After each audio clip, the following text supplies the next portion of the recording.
Dino ya tashi ya kalubalanci shugaban INEC ɗazu-ɗazun nan akan yana faɗo sakamakon da bai daidai da abin da yake a takarda ba. Sannan cikin zafin murya ya gaya shugaban INEC cewa kada a kuskura a ci gaba da karɓar sakamakon wasu jihohi har sai an magance abin da ya faru a Ekiti domin yana zargin da cewa an yi overvoting a Ekiti. Shugaban INEC ya buƙaci da ya je zauna domin yana kawo tashin hankali a wajen, a inda ya ce ba tashin hankali yake kawowa ba, a matsayin shi na ɗan ƙasa kuma agent ɗin PDP yana da damar ya kalubalanci abin da ke faruwa. A takaice dai bara ku ji daidai wajen da kunnen ku.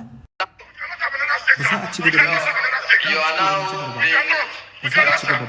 being disruptive. You are now being disruptive. You can bundle me out, but the right thing must be done.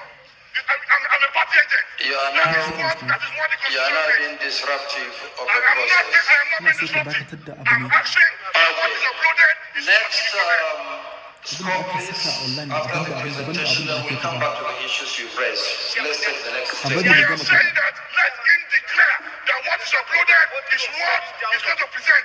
At least let him A ƙarshe da shugaban INEC ya buƙaci da cewa a bari sai an gama karɓar sakamakon tukunna a yi magana akan abin da ya faɗa. Akan wannan sakamakon ne Ekiti ke magana, kun ga APC, kun ga PDP ta zaratto, akan wannan kun goma shi ɗan PDP ne. To a ƙarshe da ya Allah kawo kwanciyar hankali da zaman lafiya.